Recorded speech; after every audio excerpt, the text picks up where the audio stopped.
महोदय, यद्यपि मैले समयको हिसाबले 15 मिनेट भनिसकेपछि अर्को एकजना साथीले पनि मान्यज्यूले मलाई समय दिनुभएको छ, त्यसमा ध्यान दिनु नै हुनेछ।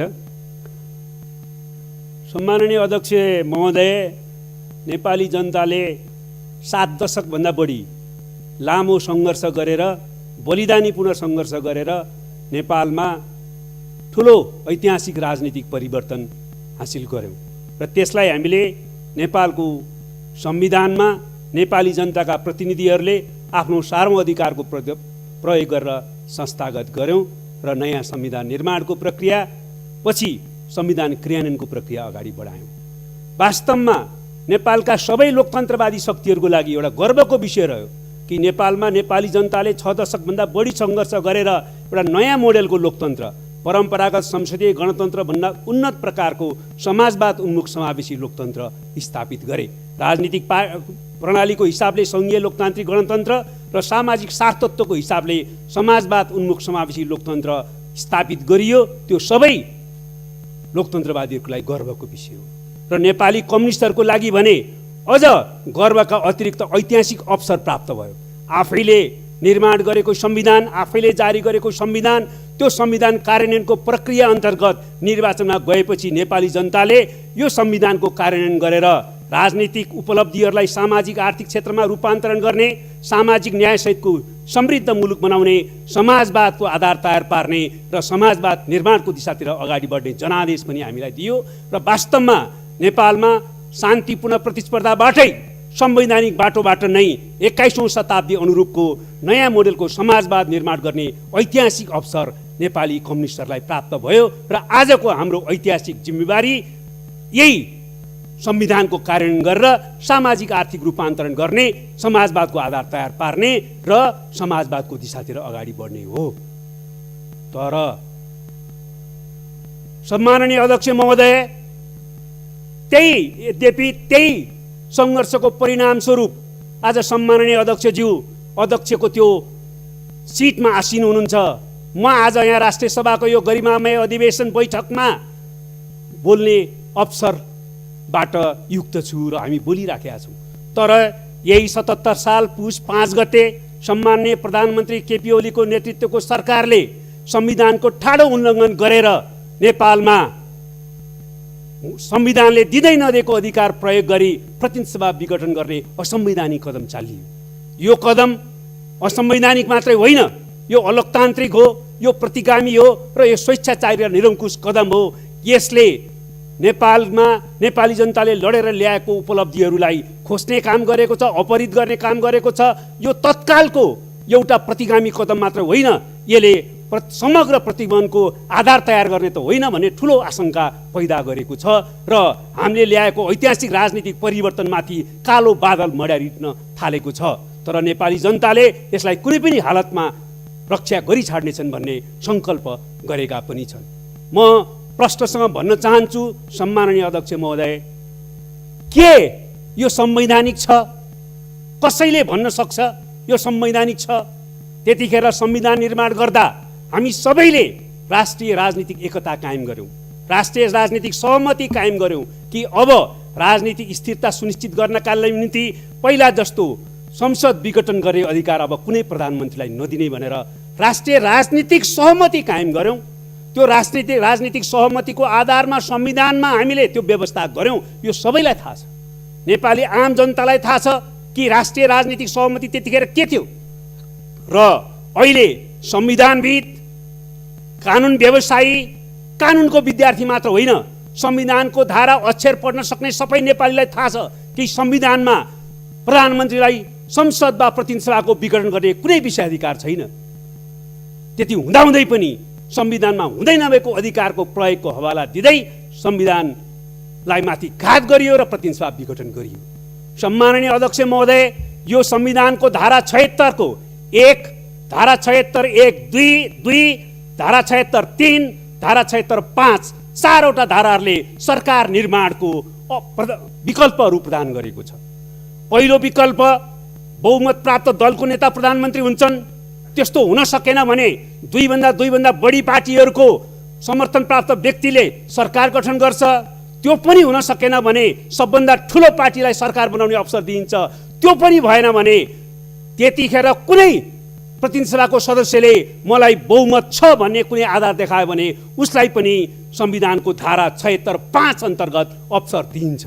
तर कुनै पनि कोणबाट एक मात्रै होइन 5 सम्म आउने कुनै सम्भावना अन्तर्गत सरकार बनेन भने यो संविधानले के भन्छ, संविधान धारा 76(7) अन्तर्गत भने त्यतिखेर प्रतिनिधि सभा स्वतः विघटन हुन्छ।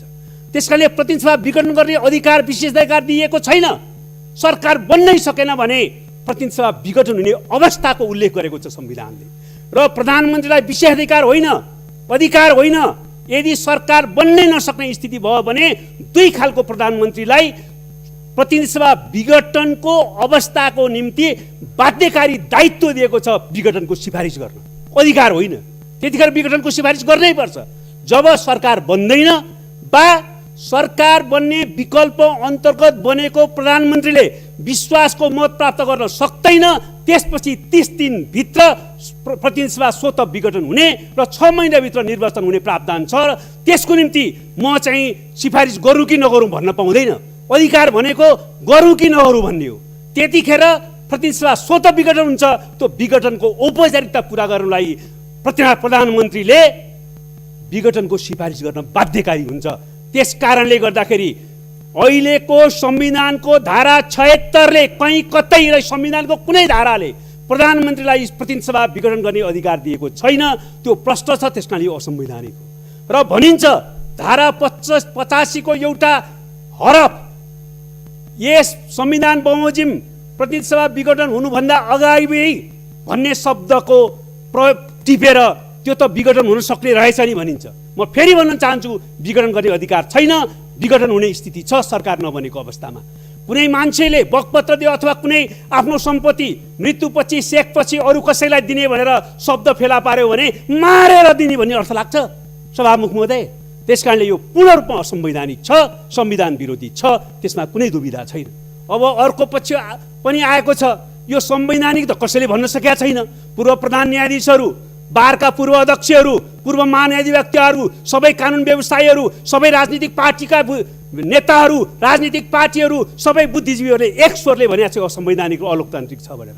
तर हाम्रो प्रधानमन्त्री र प्रधानमन्त्रीका समर्थन गर्ने कतिपय साथीहरूले भन्नुभएको छ यो राजनीतिक बाध्यता पर्यो, संवैधानिक त होइन, संवैधानिक हो भन्न त सकिँदैन, राजनीतिक बाध्यता पर्यो। त्यो बाध्यता कुनै बाध्यताका कारणले संविधान मिच्न पाइँदैन, संविधानमाथि प्रहार गर्न पाइँदैन, संविधानलाई उल्लङ्घन गर्न पाइँदैन, यो राजनीतिक परिवर्तनमाथि आक्रमण गर्न पाइँदैन। अब रह्यो हाम्रो पार्टीभित्रकै अवस्थाको कुरा गर्ने हो भने यो सम्मानित सदनसम्म पार्टीभित्रको धेरै कुरा गर्न चाहन्न। तर पार्टीलाई विधि पद्धतिमा सञ्चालन गर्न, सक्रिय बनाउन र पार्टीको मार्गदर्शनमा सरकार चलाउन र सरकारलाई जनमुखी बनाएर समृद्धिको लक्ष्य पुरा गर्न पार्टीमा निश्चय पनि छलफल भएका थिए। पार्टी एकतालाई कायम गर्न, सरकारलाई जनमुखी बनाउन र जनादेशलाई पुरा गर्नका निम्ति के कसरी अगाडि बढ्नुपर्छ भनेर हाम्रो पार्टीमा निश्चित रूपमा छलफल भएको थियो। त्यो छलफलको आधारमा हामी अगाडि बढ्ने प्रयत्न गरिराखेका थियौँ। हाम्रो पार्टीमा 2 प्रस्तावहरू प्रस्तुत भएका थिए पार्टीको सङ्कट र निवारण सम्बन्धमा। त्यसमाथि छलफल हुँदै थियो। छलफलले कुनै निष्कर्ष निकालेको थिएन। अनि त्यतिखेर चाहिँ त्यसको आधारमा कुनै निष्कर्ष निकाल्ने र संविधान मिच्न पाइन्छ, संविधान अपहरण गर्न पाइन्छ, पाइँदैन। पहिलो कुरो, कुनै राजनीतिक पार्टीको आन्तरिक मामलाको कारणले नेपाली जनताले सङ्घर्ष गरेर ल्याएको संविधानको हत्या गर्न, प्रहार गर्न पाइँदैन। 2, हाम्रै पार्टीको कुरा गर्ने हो भने निष्कर्ष निकालिसकेको थिएन, पार्टीमा छलफल हुँदै थियो, स्थायी कमिटीको बैठक बसिराखेको थियो, केन्द्रीय कमिटीको बैठक चाहिँ बस्नेवाला थियो र त्यसले कुनै प्रकारको व्यक्तिको स्वार्थ अनुकूल निर्णय नगर्ने भनेर लाग्दैमा संविधानमाथि प्रहार गर्न पाइँदैन सम्माननीय अध्यक्ष महोदय। त्यसकारण यो कोणबाट पनि बेठिक छ। त्यसै जहाँसम्म सर्वोच्च अदालतको प्रश्न छ, यो सम्मानित सर्वोच्च अदालतमा अहिले विचाराधीन छ। संविधान अन्तर्गत सर्वोच्च अदालतले निर्णय गर्ने हो। शक्ति पृथकीकरणको सिद्धान्त अन्तर्गत संविधानले निश्चित जिम्मेवारीहरू संवैधानिक अङ्गलाई दिएको छ। संवैधानिक अङ्गहरूको भूमिकाप्रति स्वच्छ उनीहरूको काम कारबाहीप्रति स्वतन्त्र भूमिकाप्रति हामी विश्वस्त छौँ। तर एउटा कुरा प्रष्ट छ, सर्वोच्च अदालतले पनि संविधानकै आधारमा टेकेर फैसला गर्ने हो, संविधान बाहिर गएर होइन। सर्वोच्च अदालतलाई हाम्रो संविधानले संविधान संशोधन गर्ने अधिकार दिएको छैन, संविधान अन्तर्गत फैसला गर्ने मात्रै अधिकार दिएको छ। र त्यसको साथसाथै सर्वोच्च अदालतले संविधान संशोधन गर्ने यो मात्रै विषयमा गर्यो भने यो संविधान कागजको खोस्टमा परिणत हुन्छ।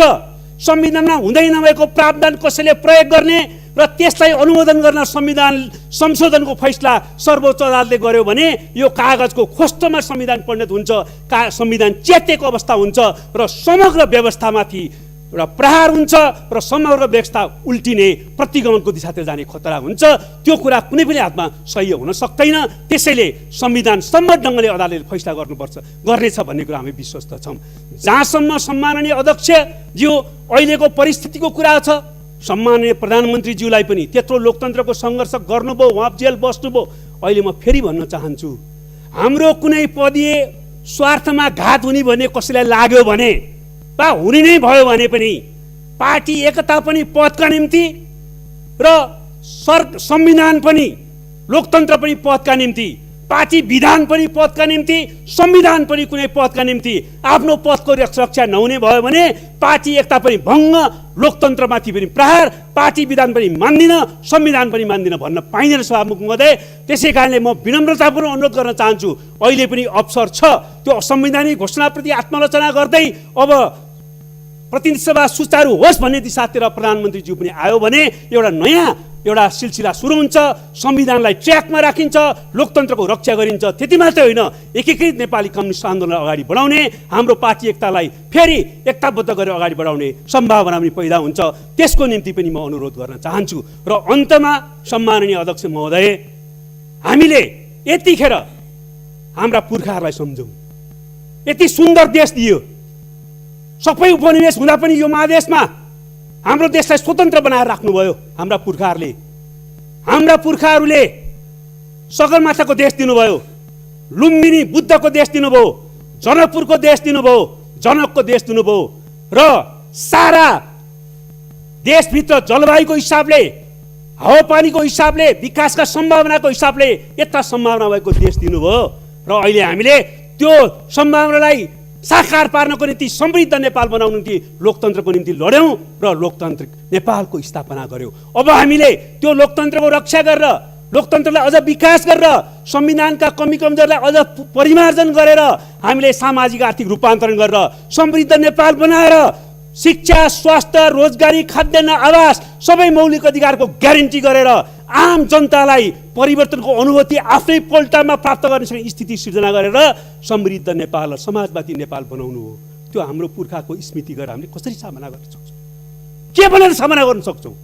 शहीदहरूलाई हामीले कसरी सम्झने, कसरी श्रद्धाञ्जली दिने? तिनले केका निम्ति रगत बगाए?